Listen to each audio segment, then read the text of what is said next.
When Tragedy Strikes, Crisis Theory, an Intervention Model by Tiffany Sorensen and Morgan Martels. At the bottom here, I have a quote that I figured would be nice to start off this presentation. It's the Chinese use two brushstrokes to write the word crisis. One stroke stands for danger and the other for opportunity. In a crisis, be aware of the danger, but also recognize the opportunity. I think in every crisis, there's an opportunity for growth and for learning about yourself and how to handle situations better.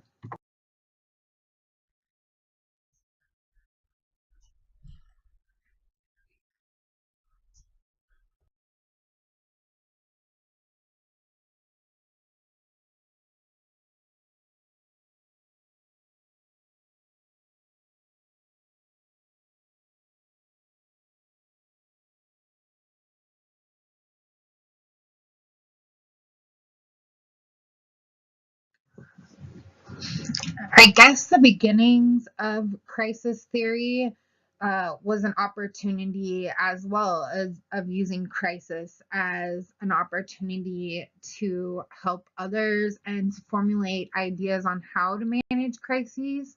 Back in the 1940s, Eric Linderman observed patients at hospitals and saw how some managed crises better than other, and with multiple crises, they became better at managing it and observed their different coping skills.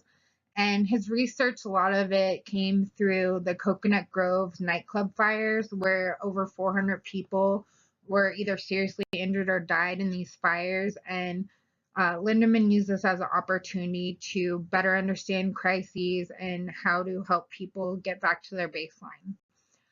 Further research was done by Kaplan in 1964, and that was more focused on community support and preventive psychiatry. In the 60s, the Community Mental Health Act was also put into place, along with suicide hotlines. Now, in the 70s, there became really solid models of crisis techniques that were used, and they were intervention models that were no longer community based, but more on an individual level. And then in the 1980s and 90s, crisis interventions were now being used in schools, military, medical settings to triage different emergencies. We had more resources for disaster relief. There's nonprofit mobile crisis team units being put together. And in the 2000s, um, there was a development of the ACT model, which is Assessment, Crisis, Intervention, Trauma Treatment. And that was developed by Roberts as a response to 9/11, to the tragedies that occurred back in 9/11.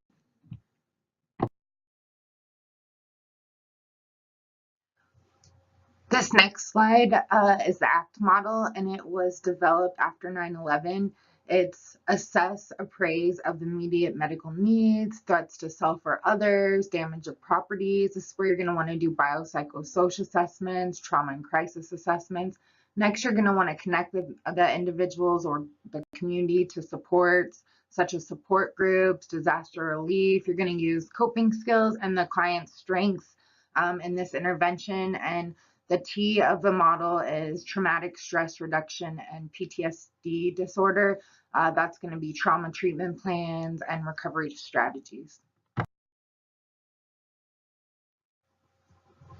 The crisis intervention model has 7 stages, which you run through pretty quickly because you're just trying to get that person back to their baseline before the crisis occurred.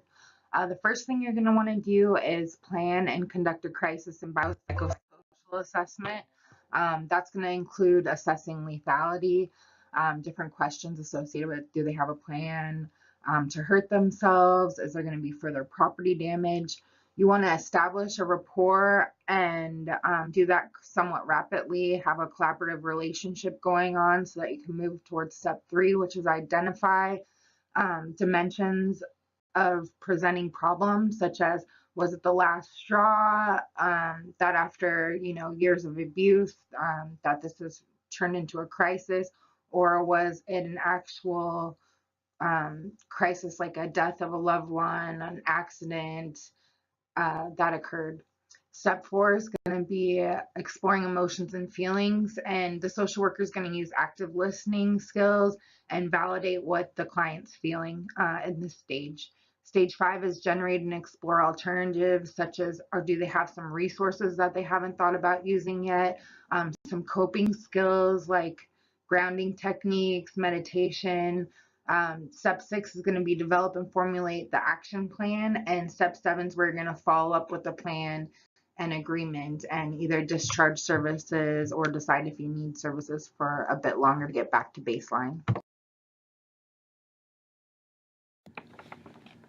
Hello, my name is Morgan, and I'll be talking about a couple strengths and limitations of this theory. One major strength is flexibility. At a point of crisis intervention, a social worker can employ a number of different therapies.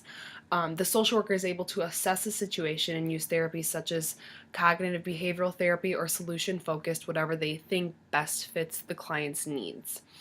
A limitation is that it's time limited. Social workers only have a limited amount of time to serve the client in their time of crisis.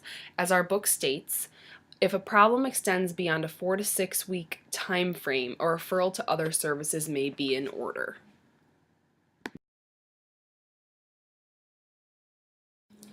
One example of when crisis theory is used is in domestic violence or sexual assault situations.